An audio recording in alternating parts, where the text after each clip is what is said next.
Welcome, everyone, to Wisdom and Wealth. We're thrilled to have you join us on this journey of self-discovery. Today, we're diving into a topic that resonates deeply with many of us, especially those navigating life's second act, finding peace and calm amidst the everyday chaos.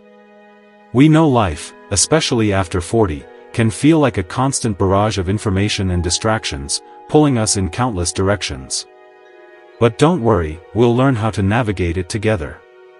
If you find value in what we share today, please hit that like button and consider subscribing for more wisdom on finding tranquility and building a richer life, both inside and out. When we're constantly bombarded with stimuli, we often become reactive, losing that inner peace and serenity. Frustration, stress, and even feelings of depression can creep in. The big question is, how do we deal with this? What practical steps can we take to minimize distractions, quiet the incessant chatter in our minds, and cultivate a sense of peacefulness, even amidst the chaos that surrounds us? You're not alone in seeking these answers, and that's precisely why we're here, to explore effective strategies that can make a real difference in your daily life. Remember, calmness and peace are not something that you go out and get, it is something that can be found within you, no matter the chaos of life. I'm going to share some valuable tips that you can integrate into your daily routines. Consistent practice of these techniques can be incredibly helpful in cultivating a sense of peace and calm, regardless of the external circumstances. It's essential to understand that calmness and peacefulness aren't external sources, they don't originate from the outside world. They are resources we can cultivate within ourselves. So, no matter where you live, or what you do, if you make time to work on your sense of calmness, you can find peace. The ability to find serenity resides within us, waiting to be discovered and nurtured. Remember to like and subscribe, and tell your friends about Wisdom and Wealth. No matter the external circumstances, and remember, calmness and peacefulness should be built from within. It's a skill, a practice, a conscious choice to cultivate inner serenity. It's also important to understand that finding calmness and peacefulness isn't about emptying your mind. It's not about achieving a state of thoughtlessness. Thoughts will inevitably arise, it's the nature of the human mind. Even when you've achieved a state of calm and serenity, thoughts will still appear. The key is not to eliminate thoughts but to change your relationship with them. The real calmness and peacefulness comes from learning not to react to those thoughts, to observe them without judgment or attachment. Usually, when thoughts arise, especially those that are negative or troubling, we react. We get caught up in the emotion, the story, the drama. We panic and find ourselves spiraling. We assume that we are our thoughts, that our identity is inextricably linked to the mental narratives that run through our minds. But in reality, thoughts are not who you are not your thoughts. Thoughts are transient, like clouds passing through the sky. They come and go, shift and change. Think of your mind as the sky itself, vast and boundless.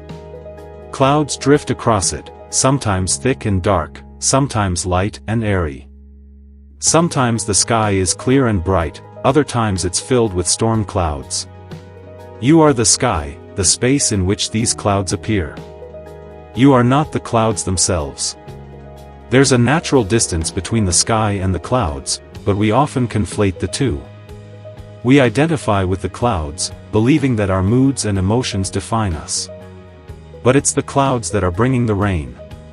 Similarly, when negative or distressing thoughts arise, take a step back. Ask yourself, should I react to this? Is this thought helpful, or is it simply a passing cloud? Take a moment to pause and observe, without immediately reacting. For example, if an angry thought comes to mind, don't immediately lash out. Pause, breathe, and consider whether reacting is truly necessary or beneficial. Acknowledge the anger, but don't let it control your actions.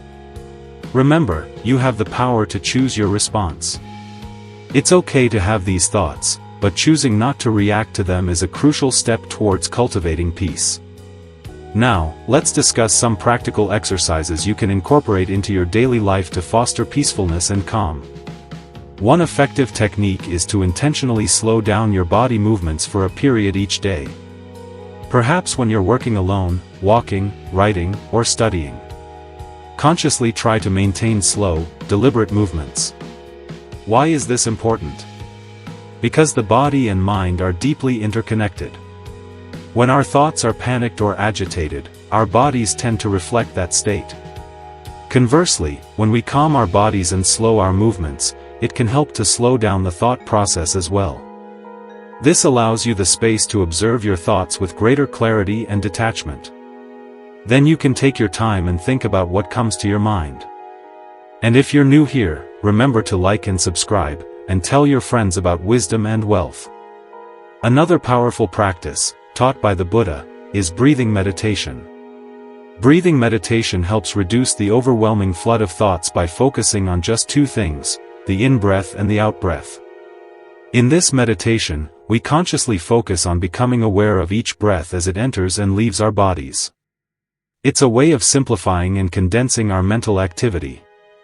It's like gently guiding your mind back to a single point of focus, creating a sense of softness, peace, and non-reactivity. This is a skill that takes practice, but the rewards are immense. Remember, you are like the sky, the thoughts are like the clouds, you are not your thoughts. Another helpful practice is to simply observe your thoughts without judgment. Imagine you're sitting by the side of the road, watching traffic pass by. You see cars, bikes, vans, and buses going by, but you don't judge them, try to stop them, or chase after them. You simply sit and observe, letting the vehicles pass by. In the same way, let your thoughts be thoughts, and you be you. When you become less reactive to your thoughts, you'll naturally find a greater sense of peace and calmness within yourself. I hope this video has shed some light on the path to calmness and peacefulness. Remember to always build calmness and peace from within you, and practice breathing meditation to observe your thoughts without judgment. Welcome back to Wisdom and Wealth, where we aim to help you lead richer lives. Today, we're diving into a question many of you have asked: how do we stay peaceful and calm when life throws stressful situations our way? We all face tough times, it's part of being human. The key is learning how to navigate them with grace and maintain our inner peace. Too often, when things get tough, we feel overwhelmed, sinking into depression, sadness, and anxiety. But here's the secret: there's a better way. The first step is to understand the nature of the situations we find ourselves in. Remember, there's a common thread running through every experience we have in life, a universal truth that can be our anchor in the storm. That truth is impermanence. Everything changes. Nothing stays the same forever. Whatever we encounter, whatever we experience, fades away. Understanding this can be our first step to a more peaceful existence. Hit that like button and consider subscribing for more wisdom on finding tranquility and building a richer life, both inside and out. Imagine someone is upset with you, maybe even yelling at you for a mistake, real or imagined. In that moment, it's easy to feel crushed, to let their words define you. But what's the real nature of those harsh words? They're fleeting. They vanish soon after we hear them. They don't stick around forever. That's the nature of impermanence. Everything we face in life is temporary. The problem is, our minds tend to cling to these experiences. We replay them, dissect them, and let them define our present. Even after the blame is gone, we create those moments again and again in our heads. We replay the harsh words, re-feel the pain, and sink deeper into sadness. But the truth is, those words are gone. They've become impermanent. Understanding this simple truth is a powerful tool for navigating difficult situations. The experiences you face are impermanent. So, the next time you find yourself in a difficult situation, remind yourself, this too shall pass. Whether it's a terrible time or a wonderful one, it won't last forever. This understanding is the first step in finding calm amidst the storm. Now, let's talk about practical steps you can take to maintain your peace and find solutions when life gets tough. Remember to practice calmness and peace from within, and to subscribe for more. During tough times, our first instinct is often to panic. It's crucial to resist that urge. The best thing you can do is to actively calm your mind. How? Through practices like meditation. Even a few moments of quiet contemplation can make a world of difference. One of the simplest and most effective techniques is to focus on your breath. Your breath is always with you, a constant anchor in the present moment. When we're stressed, our breath becomes shallow and rapid. But when we're relaxed, our breath deepens and slows. By consciously controlling your breath, you can signal to your body that it's safe to relax. During the most stressful times of your life, take a deep breath and let it out. It might be the only peace you get all day. The breath becomes fast and shorter. We take short and fast breathing patterns. So what is the nature of our breathing pattern that when we go to sleep? What do we do normally? I think most of you have experienced this. When you go to bed and when you lie down, you take a deep breath in and let it go. Of course, this takes practice. You can't expect to master it overnight. But with consistent effort, you can train yourself to find calm even in the most challenging situations. This is why it's so important to practice when you're not stressed. This technique will help you when things are difficult. There's a saying that goes, if you sweat during times of peace, you'll bleed less during times of war. In other words, prepare yourself in calm moments so you'll be ready for the storm. Take just 5 minutes each day to focus on your breath. Feel the air moving in and out of your body. It's a simple but powerful way to tranquilize your mind. So practice a habit of tranquility. The Supreme Buddha said that if you need to stop the chattering mind, and the thoughts that are popping up all the time that inside your mind, just practice the breathing meditation. Just contemplate the breathing meditation. When you contemplate your mind on this breathing pattern, you're focusing your mind on the inhale and the exhale. Even when the mind jumps from one thought to another, there is only 2 thoughts, inhale and exhale. You're not thinking about anything else. You reduce the millions of thoughts down to only 2. So if you do it as a practice, you will feel that your mind will become more and more peaceful and tranquilized. Remember that peace is a practice. Whenever you face a difficult and stressful situation, try to take a few deep breaths and let them go. It will make you feel better. If you need to face a difficult situation successfully, you have to be ready for that situation where there is no stress. So that is how you face the difficult situations without being distracted. Remember to like and subscribe. In addition to breath work, there are other practices that can help you cultivate inner peace.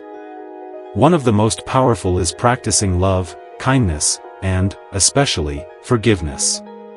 When you forgive someone, you're letting go of the anger and resentment that holds you back. The more you forgive, the more you feel peacefulness within. Forgiveness doesn't mean condoning harmful behavior or putting yourself in harm's way.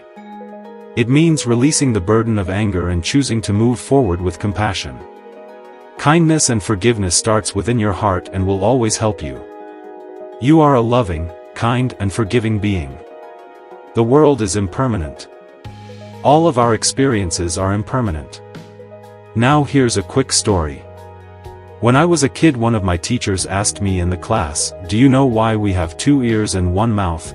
The class didn't know, so he answered, "The reason is to listen more, and talk less." Now let's talk about how to listen to others. So much of our stress comes from our relationships. When we deal with people in our relationship life, in your family life, in your workspace, if you have this quality of active listening, that can help you in many ways. This quality can help you in many ways. Okay. It's one of the best qualities that you can develop. Here at the temple, many people come to talk about their problems with the monks. They all say one thing: they aren't listening to me. They are not willing to pay attention to me. They cannot understand me. If you have the art of active listening, you will be liked by many people. People always like to talk with someone who is paying more attention to them, right? It's one of the greatest arts of life. And the Supreme Buddha was a great listener. At one time, one man comes up to the Buddha and he starts insulting him, right? He started blaming him. All through that incident, the only thing that Buddha did was he listened to that person. He paid a good attention to that person. And in another time, one lady comes with her son died on her hand and she was wailing and she was lamenting in front of the Buddha. And the only thing that he did was the Buddha did was he paid attention to that lady's suffering, right? He listened to that lady's suffering. So if you can practice this art of active listening, if you can listen more and talk less, people will start to like you. Remember that. If you come up to me, right? If you wanted to talk about a problem that you are having in your life and from the beginning of the conversation, if I started to give you instructions and give you the advice and my opinions about that problem, what would you feel? You will start to think like this monk cannot understand me. He's not willing to pay attention to me. He's not willing to listen to me. Practice this art of active listening. The Buddha said that all the words that we speak from our mouth is pre-processed in our mind. That means we think first all these words and then we put it into our mouth and we speak. So if we can be mindful about what we think, what is going on in our mind, then it is very easy to control what you speak and then it is very easy to know when to speak and when not to speak. So this practice is called being mindful about the thoughts is called Chittanopassana in Buddhism. Right? For that all the only thing that we have to do is like just sit in a quiet place and just watch our thoughts. What comes to our mind? We don't want to react with that thought. We don't want to chase behind that thought. Just identify the thought as just a thought. And be sure to like and subscribe for more content. And also there's another way to practice this listening ability is to engage in conversations and try to listen more to that person. So in the next conversation that you're having, try this out. Go to someone and if they wanted to talk with you, just from the beginning of the conversation, tell it to yourself that I'm going to listen to this person more. I'm going to pay attention to this person more. That is one way of paying and showing your love and affection to the person that is in front of you. Right? That is why lending a good ear and listening to someone and sharing their suffering or problems with them is one way of showing your compassion and love towards them. Okay. It creates an environment of trust. Tell me how did you do that, right? How it happened, right? Tell me more about the details that happened. When you practice this then you will get used to this active listening. Remember to not interrupt, and to ask open-ended questions. You may find that people want to talk to you a lot more. Always listen to people to understand about their situation, to understand who the person behind these words and to understand the intention behind these words. When you do that then you will become an active and a good listener and then you will be liked by many people. An active and a good listener will always be the most loved. Be mindful about your thoughts and listen more than you talk. Keep that in your mind. And finally today let's talk about loneliness and how we can face this situation. So in this video I'm going to be talking about two things, and the first one is the loneliness and the second one is the solitude, which is more reframed version of being alone. Okay. Let's begin. Remember, you have the power to choose your response. When we are around people, when we are living with people and when we are in relationships with people, normally we feel happy, we feel that we are content, right? And we feel this joyfulness within ourselves. But when they are not around us or when they leave us, sometimes when we have to depart from them, normally we feel depressed, sad or lonely, or we feel like no one cares about us. So this is the feeling of loneliness. If we analyze this emotion of loneliness, we can find that we have become happy because of the people around us, because of their reaction, because of their way of behavior. That was the reason that we became happy. Simply it means that we have given the key of our own happiness to other people. Now what do we do? So when they leave our life, sometimes when they depart from ourselves, sometimes when they fade away from our life, what happens to us is we become unhappy, we become sad, we become depressed, and we feel like no one is caring for us, there is no one to help for me. That is what we are thinking. So how we can deal with this? Well, that is where we come to the topic of solitude. Let's discuss that topic next. Be sure to like and subscribe. Supreme Buddha advised the monks to practice this practice of being solitude. So what do you mean by solitude? So first of all, let's compare the loneliness to the solitude. Then you can take some idea about that. In loneliness, when you are lonely, you're thinking for someone to come to your life and make you happy. You're desperate for something. But in solitude you try to find the happiness within yourself. When you find the happiness inside yourself, you don't want to depend on another person. You don't want to depend on second person. You can find your happiness within yourself.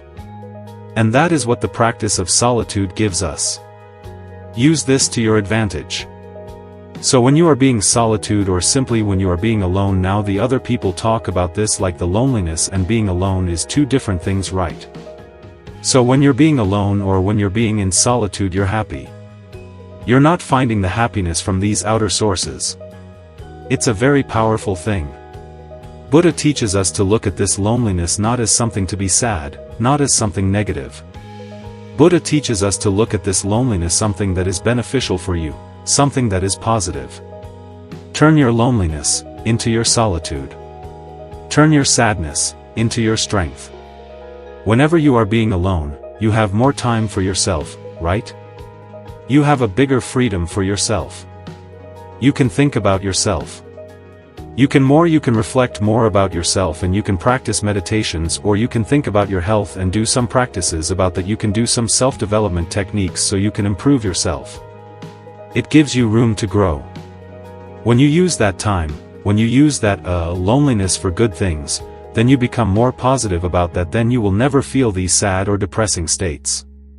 So let me tell you a little story how Buddha felt lonely at one time. Actually, this incident happened to the Buddha before he became enlightened. We call him the Bodhisattva. When he was Bodhisattva, he was practicing this self-mortification for 6 years. He gave lots of hardships to this body. He did some extreme meditations in the jungle. So there were 5 monks who were helping the Bodhisattva. So he practiced this self-modification meditations for 6 years, and he mastered that. Now we see the situation. Finally he came to the conclusion of that I cannot achieve this enlightenment by self-modificating or by giving this extreme hardship to this body. So he decided to find this middle way.